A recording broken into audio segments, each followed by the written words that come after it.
Yung nag-clock na, yun, nagpapasalamat na kami. Sabi ko, thank you Lord. Sabi ko, nag-clock yung ibon namin. Talagang, kasi napakahirap yun eh. Hard race yun, smash kami sa Masbate. Talagang naulan na sa bandang Quezon, madilim na dun eh. Kaya hindi ko alam dito kung paano siya umuwi eh. Napakalakas na ibon. Dalawang smash na ang dinaanan niya.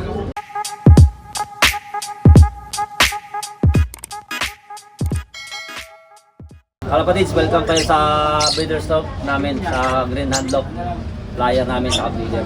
Ayan, palito yung breeder stop namin. Ay konti lang yung ibon namin eh. Tapos, ayan, ito rin breeder din namin yan. Ito. Ang dami no. Kapag pang South Racer, anong buwan kayo nag-breed? Nagbabangga na ako ng mga April. Yan, gusto ko kasi born sila ng May, ganyan. April, May. May mga naiakat na ako sa loob namin. Gusto mo sa pang South Race mo sir, medyo magulang? Oo, ganun. Parang mga 1 year, 11 months, 10 months, parang ganun. Tapos sir, sa pang Norte naman, anong buwan ka nag-breed? Bali, ang gusto ko lang sa edad ng ibon, mga 10 months, ganyan. Pagka medyo may edad, 10 months, 11 months, para medyo matigas na rin. Kasi smash, kasi dito sa sa Norte, talagang mahirap ang laban din eh. Kumbaga gamay ka sa panlaro mo sir na medyo magugulang ibon. Oo, saka madali rin silang i-motivate. Kasi nagmo-motivate ako pagka dulo na eh. Bibigay ako ng pares eh. Anong lap mo binibigyan ng asawa sir? Mga last 2 laps. Yan, hindi ko silang minomotivate na. Tapos, binibigyan ko sila ng pares. Yan, ganun, last 2 laps hanggang mag-last lap. Binibigyan ko sila ng pares na minomotivate ko sila. Sir, tinutuloy mo na magkaitlog? Hindi. Pagka babae, hindi ko sila pinapaitlog. Pagka yung nanalo namin, hindi ko pinapaitlog. Yung hen namin na nanalo, hindi ko pinapaitlog. Motivate lang. Kita lang sila. Ganun. Tapos yung sasamahin ko lang sila saglit. Para kasi una kasi sama-sama rin sila eh. Tapos nung huli na lang, siyempre konti na lang sila. Bibigyan ko sila ng pares na lang. Tapos sir, ano palang mga gamit mong bloodline dito sir sa loop nyo? Actually, nag-start kami nung 2024 eh.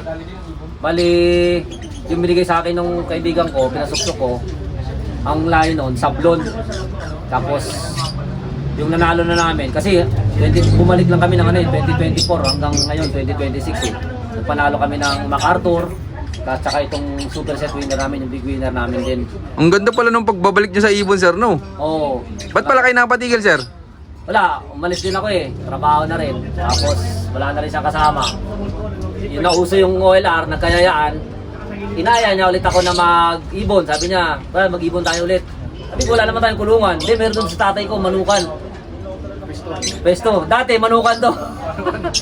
Tapos ngayon, wala nang manok. Kalapati na namin.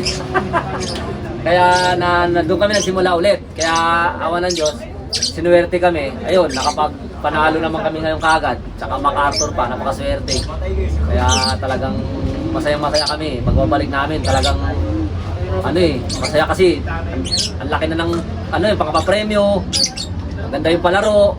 Talagang maganda maglaro talaga. Bukod dun sa MacArthur winner, may nauna pa kami nanalo. Ito mga kalapatids. Isa rin sa paborito kong nanalo sa amin. Top color mga kalapatids. Yan. Ayan o. Yan. Ito mga kalapatids. Anong bloodline naman ito sir? Imbrek. Imbrek Tapos Black Masili ni Dennis Padon. Kamusta naman to sir nung kinakarera nyo simula ng first lap derby? Lang siya. Hindi siya mabilis, hindi siya lang siya, uwi-uwi lang siya. Hindi mo maasahan ng mabilis na uwian. Saan? Pang-4, pang-5. Nauwi lang siya. Tapos, nahuli to nung training. Saan to nahuli, Bill? San Pablo, Laguna. Wala na siyang buntot. Nadakma. Oo, nadakma siya. Buti na-trace na sa inyo, no? Nakauwi siya ilang araw. Wala nang buntot. Paano nyo nalamang sa San Pablo na huli? Doon yung training namin. Okay. Oo, yan. Tapos, Pinahinga nyo? pinahinga namin. Sabi nga ng tropa, wag na ikarga. Sabi ko, sayang naman kasi naka-young bird eh. Naka MacArthur pa, no? Oo. Kaya ang pangalan nito, Kurama. Ba't Kurama? Kasi naisip ko na habang humahaba yung buntot niya, lumalakas siya eh. Eh, nag 9 tails na siya, nung smash, imuwi siya ng smash. Anong lap yun? Yung nagka-smash kay sir? Pati, sir, yun yung isa sa itong South na to, isa yun sa pinakamabigat na laban sa South. Tapos yung derby na, dito siya, nagpakitang gilas na tong ibon na to. Bali, San Andres lap namin, smash din, kunti na sila nag-clock din. Halos kalahati yata.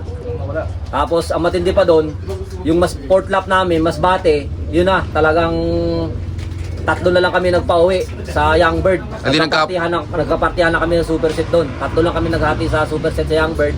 Tapos 4 kami sa Old Bird. Tapos, yun nga, sabi ko napakitang gilas. First siya ng Old Bird category, lap champion siya. Tapos third place siya ng Young Bird category. So, bali, nasa Canada kasi ako nito eh, nung ano eh. Nasa CCTV lang ako nanonood nito nung umuwi siya eh. Bali siya lang yung nandito. Kaya talagang kabado ako kasi pakatop na eh. Kasi nga, smashan, wala pa nagpapaklak. Bali dalawa pa lang pala. Tapos, ayun. Nakikita ko sa CCTV, nagaganon-ganon na siya ng ano eh, ng tubig. Ay, ang tagal na pala doon sa taas. Tambay. Tapos, tumawag ako sa kanya. Ayun, tinulungan ko siya. Nilagyan namin ng pares dyan, ng ano dyan, ng ibon. Ayun, bumaba na siya.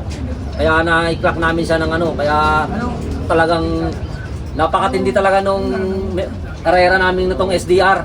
Talagang intense kasi, pakatop na eh. Ginulat pala kayo ng ibon na yan, sir, no? Oo, bigla lang kumalay lumanding eh, sa bubong, sa mata sa bubong dyan. Kaya siya Talagang- lumanding. Tulala siya, mga ilang minuto rin bago bumaba yan. Maraming muna sa hindi na minuto.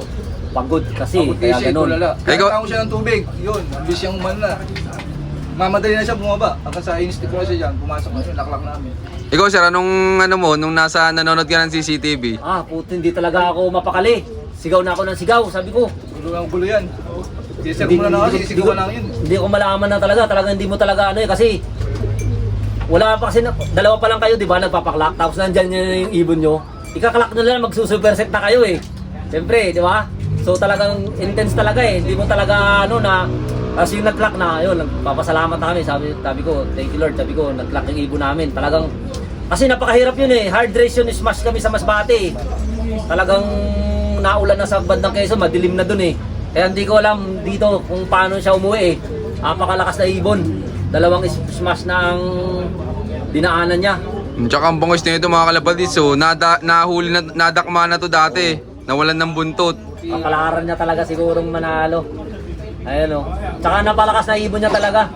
Talagang balance talaga yung ibon, maganda, bilugan. Sa tingin ko na trauma na siya eh. Kaya umuwi na siya ng maaga siguro. Baka madakma ulit, no? Oo, para trauma na rin siya eh. Kak. Tapos ito, hindi na namin itinuloy na ilaban kasi nga medyo malaki na yung nakuha niya eh. Tsaka sabi ko, uuwi ako, gusto ko siya mahawakan. So parang pinaka-trophy na namin dito sa loob ng sa loob namin na meron kaming ibon na pinaglaban kami ng matindi sa sa smashan. Sa bigay ng premyo. Yun, congrats sa inyo, sir. Tapos, sir, ano nang balak sa ibon nyo na yan? Siyempre, bibreed namin to. Kuha namin ang lahi para panlaban din. Yan. Kapatid na rin to eh. Yan. Yan, congrats sa inyo, sir.